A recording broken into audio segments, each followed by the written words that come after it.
The food thing, I had a food question for you and I totally forgot it. What is your stance on fasting? Do you like it? Do you hate it? What do you think about fasting? There's always mixed reviews. Like, I don't disagree with fasting. Mhm. I actually, I think it's fine. Like, it depends on how much fasting, like, if somebody kind of fasts for like 8 hours or it's like that, I understand. Now, I have some people who I know who do cleanses that are like, they'll go like 10 days and they'll do it on lemonade and cayenne pepper. And I can't do that. And I don't recommend it. That's a lot. I've seen some fasts where you're right, or like liquid only for a week or something. And I'm like, I can't do that. Like, no, it's food. I eat food on my cleanse. Yeah, I think it's important to get certain nutrients that you can only, unless you're supplementing, I can see that. If you're doing like a very specific regimented supplement plan and then also doing juice, like a juice cleansing, I could maybe see that working. But there's so many levels. Unless you're seeing a doctor every day, you wouldn't even know what you're low in, right?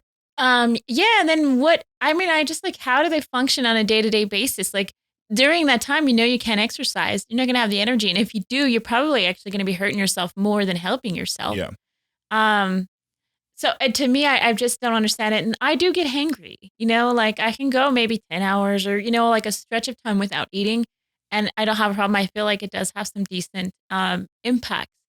But when it's extreme, I think that's where I'm like a little, I'm not really sure how healthy that is. The most extreme I ever got, because 8 is easy. That's a sleep, right? Right. It's 8 hours.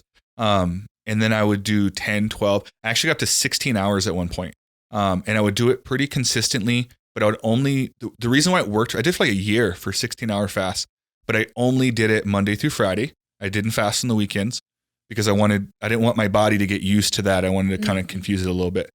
And there was being honest about it, there was a lot of good stuff and some things about it that I didn't like at all.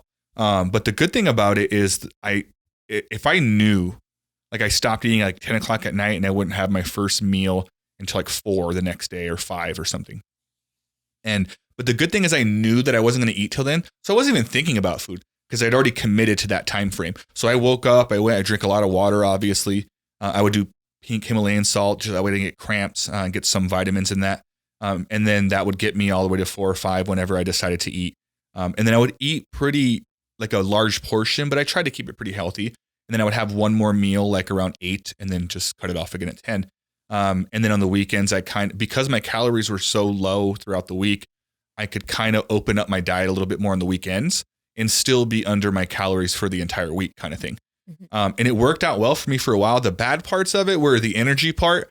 When you're not eating, like in the morning, I'm fine with that because the breakfast crash thing I told you about, which you're telling me not everything crashes you. So maybe I was messing something up with my breakfast.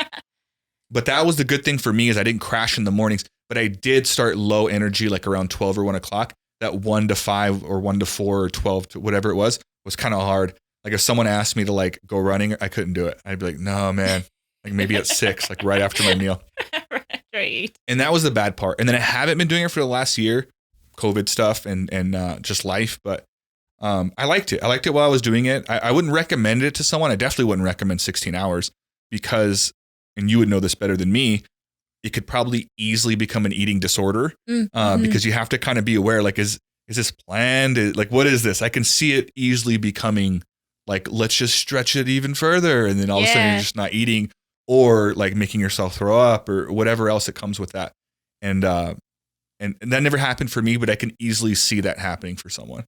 I can see that too. And I can almost see that with like when I had to cut all those foods out and I dropped all this weight, that confused me because it was like I was always used to being a certain size and I was even skinnier.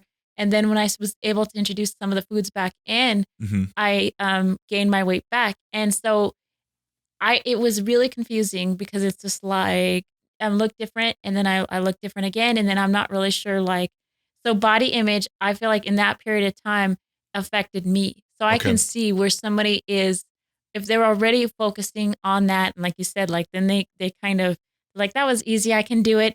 It is something that can lead to that. So, cause I've had to really work on that part of it is like, cause there's times where it's like, man, I wish I as low as I was. And I'm like, no, but you actually really like this size. Like, this is the size you always liked. This is the size you always were.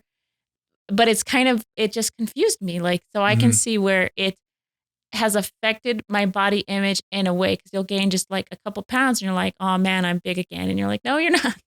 You're The feeling is always way more than like what actually happens in my own experience. And it both ways with me, like where I think I'm doing well and I'm not, and then vice versa, where I'm like, yeah, I'm killing it. And I'm like, I'm not. And so it's like the feeling is what is real though, right? The feeling of like, oh, I've gained 2 or 3 pounds, or I've lost 2 or 3 pounds too much than I wanted to lose. The feeling, you could, especially if you're really in tune with your body, that can really mess with you a little bit, where you're like, you feel, even though like a stranger may not even know at all if you didn't lose any weight or gain any, if you stay exactly the same, like 3 or 4 or 5 pound fluctuation, maybe someone doesn't even pick up on that. But it's weird how it kind of affects you, the person, right? You kind of know. You just notice Guys, everything. this is Bobby, and Bobby here has a debilitating disease known only as cotton insides. And for one subscribe, for going down below and hitting that subscribe button, you can give Bobby here his first real heart. Do you have a real heart? Well, then hit subscribe.